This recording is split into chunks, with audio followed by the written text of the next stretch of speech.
Hey guys, my name is Matsumiyo, and welcome to our episode of Sunday Mailbox. This is a video series where you, the viewer, can submit your gaming-related questions, and then I'll give my humble opinion on them. To get the formalities out of the way real quick, if you'd like to submit your own question that could be featured in an upcoming episode, you can do so by leaving a comment down below, or by sending me a Facebook or Twitter message. The first question that comes from Joseph, and it is, do you feel as though that Ubisoft is overlooking a lot of its fan base by focusing predominantly on PC players, with patches always being released on PC first and the test servers only being available on PC? So I definitely see where you're coming from, and in some circumstances, I think you're onto something, but I don't know if that is the full picture. So with regard to the technical test servers, I think this is less of Ubisoft trying to ignore their console community and more of just the reality of working with Microsoft and Sony. To my understanding, because they have to go through these other companies to update their game, that just simply takes longer to do so. And so on a test environment where you need to continuously update the game when you find bugs or glitches, or you're trying to balance out operators, having to go through this extra process to actually update the game just doesn't make any sense. And so having those continuous updates on PC just works significantly better in that kind of a circumstance. Now, with regard to why PC gets patches faster than console in some circumstances, I'm not entirely certain why that's the case. And honestly, I feel like every platform should get an update, or especially those big ones, at the same time. Now, maybe this is because of like what we just talked about. If the patch is ready for PC, why not have it released? Just because the console version takes time for Microsoft and Sony to authenticate it, why have the PC community wait around if this fix is necessary? Especially with respect to those bugs and exploits that people were using with Clash, for example. To have that patch sooner than later, I think most people would agree that that would be a good thing. It could also just simply because the PC community is sort of the guinea pig in this situation, where if there are any large glaring issues, they can quickly resolve them on the PC side and then make the updates later for the console version. That's also a possibility.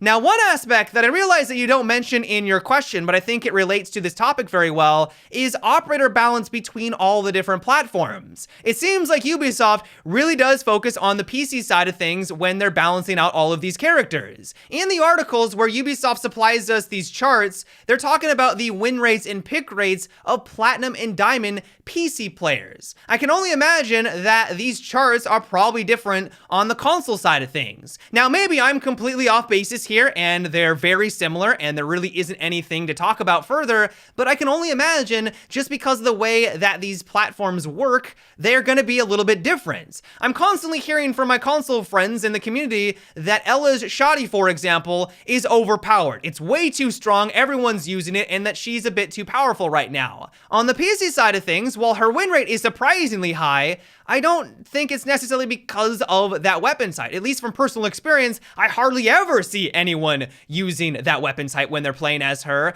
And so I do think that it's probably more of a console thing. And so the question that I have now is, should there be a difference balance-wise between all the different platforms? To some extent, Ubisoft already does this. The recoil pattern on a PC using a mouse and keyboard is more substantial than when you are using a controller. It's easier to manage that recoil with a mouse compared to the thumbsticks on a controller, and so they've acted accordingly. Should they take that same design philosophy and apply it to actually specific operators in the game?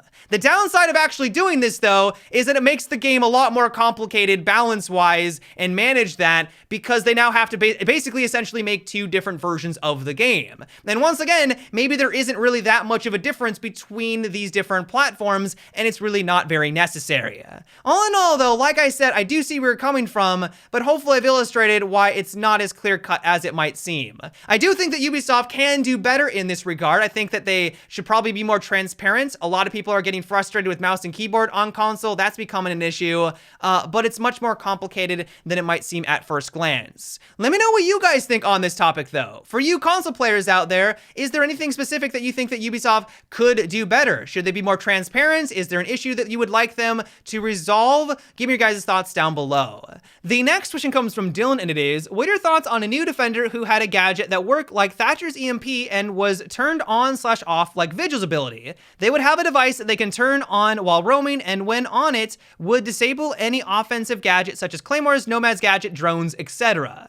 I'm kind of curious to see if they ever do add someone like this. As time goes on, they've been implementing more ways to deal with roamers and to stop, or at least to watch your flanks. We have Gridlock Nomad. They introduced, of course, the Claymore gadget. Having those options available on offense has made defensive roaming a bit more challenging. And then to have someone that is able to literally turn off those gadgets for a short period of time would be incredibly beneficial. The one concern I have with this, though, is that it would definitely limit future game design. Granted, this operator wouldn't be able to counter a gridlock, but let's say they introduce another anti-roaming operator that has a gadget that could be turned off for a short period of time. This operator is going to get stronger every single season they introduce these kinds of gadgets. On top of that, I can only imagine that this would be useful in other ways unintended to what you originally designed it for. If you wanted to, you could just sit next to a reinforced wall while they're trying to get through with like a thermite, for example, activate it when he puts up his gadget, and then let your bandit mosey on over leisurely because he's got the time to do so, and take it out with his battery whenever he so desires. I could definitely see that being a strategy that pops on up. And so honestly, I'm not really sure about this. I wouldn't be surprised if eventually we saw an operator like this introduced in the future, but I think that they would need to work around the couple of problems that we just talked about. The next question comes from Victor, and it is, don't you think that Ubisoft removing maps, even those that are recent, is an incompetence declaration? Since this is a competitive game, it's undeliverable that unbalanced maps are being developed. Rainbow Six is almost 4 years. Well, I don't know if I'd go as far to say that it's a declaration of their incompetence, because map balance is ridiculously difficult, especially in a game like Siege where there are so many factors to take into consideration. The meta is constantly shifting every single season. They're introducing new operators. All of a sudden, that old map that worked back then no longer does, because now they have Mira in the mix. They've got Nomad all of a sudden is someone they have to take into consideration.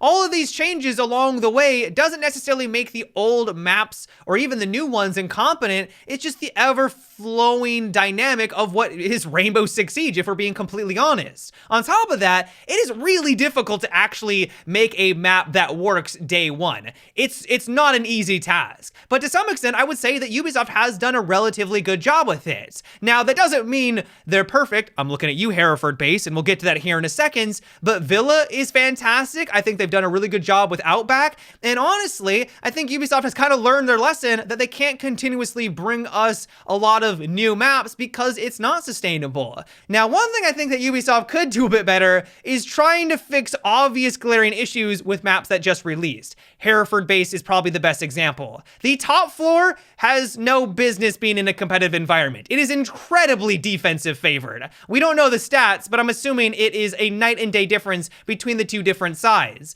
And so all they would really need to do is just remove that as one of the objectives. Still have it as a flanking route, but don't actually allow people to play that as an objective site. Honestly, I think that would make the map significantly better. It may not fix all of the problems, but I definitely think that that would be a huge step in the right direction. I realize that they may not be able to fix the inherent balance issues with it immediately. That's going to take a lot more time, but at least have the band-aid fixed to make it more bearable, especially when you're playing ranked when you get that, would be amazing.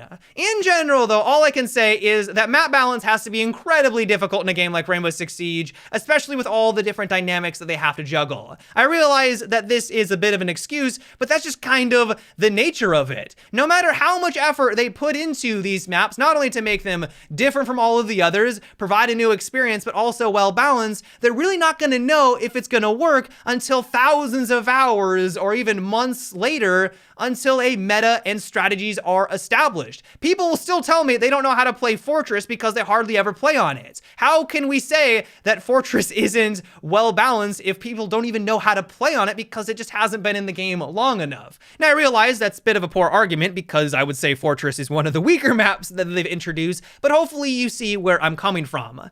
And so I can definitely see why you would be frustrated, especially if they're going to remove some of your favorite maps, or if you just want more variety when you're playing ranked. I think that they're just simply trying to make make that mode more competitive, which I think in the grand scheme of things is probably a good thing to do.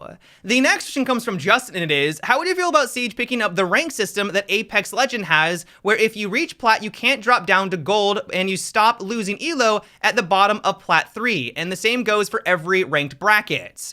I don't think that that would work in a game like Rainbow Six Siege. Apex Legends, while I'm really enjoying their ranking system, at its core is really just a gigantic grind. It's something for people to strive after to reach those higher ranks, but it's not necessarily supposed to put you with people that are at around your same skill level. Eventually, I think it will get to the point where people are in kind of their bracket. You'll eventually be that gold player or that platinum player, but especially over these last couple of weeks, it really just is a grind to see how high you can reach. That kind of a system I don't think would work in Siege. I fully understand, it's really frustrating when you're trying to rank up and you keep sliding back from gold to silver. I understand that, but that's what the entire system is designed for. It's meant to try to pair you with people that are around your same skill level. I don't know if people really want to hear this, but if you're a gold player and you're always in gold and you're having a hard time reaching platinum, maybe you're a gold player. There's nothing wrong with that. You can strive to get better. It's not like you're always going to be there. If you continue to play and you get better and better,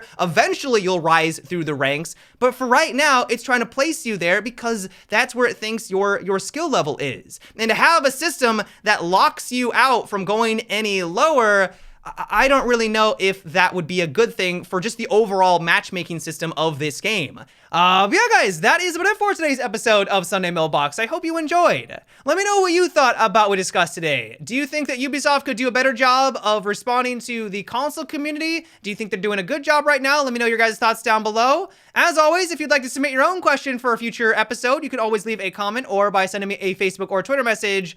But until next time, guys, have a good one and take it easy.